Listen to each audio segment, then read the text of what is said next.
जय श्री राम बच्चों। आज के प्रैक्टिकल डेस्क पर हम छोटा सा प्रयोग करेंगे। आपकी बुक में दिया हुआ है हमारे चारों ओर वायु।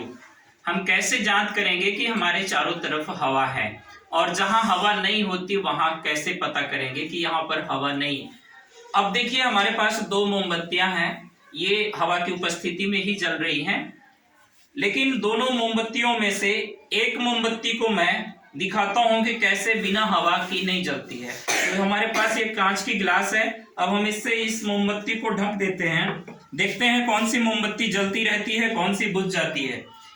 गौर से देखिएगा, गिलास के अंदर की मोमबत्ती बुझती हुई नजर आ रही है और ये बुझ गई। इसका मतलब क्या हुआ कि इसके अंदर जब तक ऑक्सीजन थी तब तक इसको हवा मिल रही थी, जल रही थी, और जैसे ही इसका वाष्प और जलवाष्प इसके अंदर हुआ और इसमें कार्बन डाइऑक्साइड बनी, तो ऑक्सीजन का तत्व, ऑक्सीजन का घटक जैसे खत्म हुआ तो इसको मिलना बंद हो गया और ये उसकी अनुपस्थिति में बुझ गई, और ये लगातार जलती आ रही है क्योंकि इसको ऑक्सीजन का घटक मिल रहा है।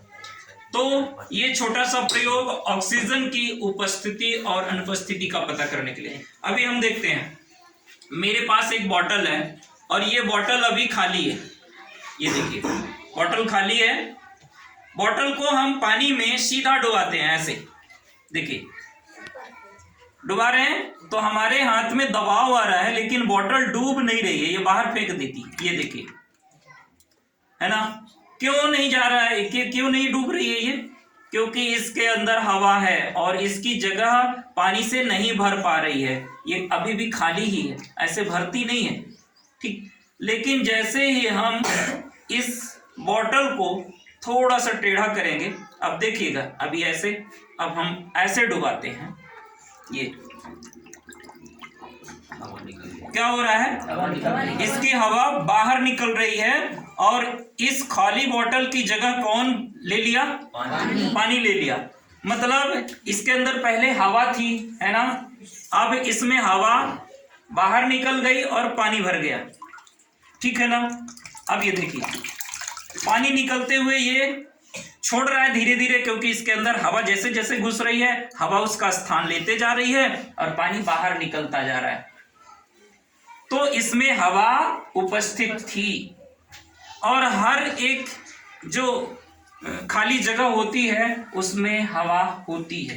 इसी तरह से मिट्टी का सूखा ढेला जिसमें है, उसमें भी हम इसको पानी में डुबोएंगे तो उसमें भी बबल्स निकलेंगे, है ना, बबल्स निकलेंगे, और इससे ये पता चलेगा कि उसकी एयर निकल रही है, हवा बाहर निकल रही है।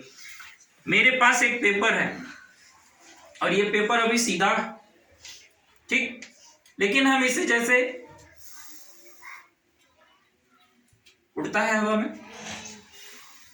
इसको क्या मिल रहा है? हवा मिल रही है। यानी अभी तो ये सीधा है, जैसे हम फूंक मारते हैं ये उड़ता है, इसका मतलब इससे हवा टच होती है। हमें ये जांच होता है कि इसको हवा मिल रही है इसलिए ये उड़ रहा है। फिरंगी आप जो फिराते हैं ना, दौड़कर फिराते हैं, घुमाकर फिराते हैं, तो उसमें हवा रहती है, हवा से टच होता है उसके पंख को, वो हवा के प्रेशर से, हवा के दबाव से वो घूमती है लगातार, इस तरह से वो राउंड करते जाती है। इस मोमबत्ती को मुझे बुझाना है तो मुझे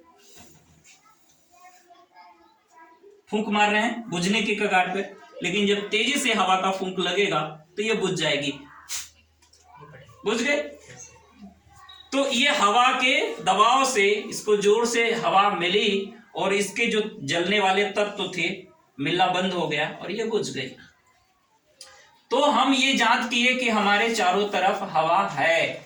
पत्ता हिलता है पेड़ का तो हम महसूस करते हैं, हम अपने त्वचा में फूंक मारते हैं तो हमें ये पता चलता है कि यहाँ पे से हवा टकरा रही है। हवा किधर से किधर जा रही है उसकी दिशा जांच करने के लिए आपकी किताब में एक हवा सूचक यानी वात सूचक है। वात सूचक वो एक चिड़िया मुर्गा बैठा के उस पे नीचे जिधर से हवा चलती है उधर ही वो घूम जाता है, इससे ये पता चलता है।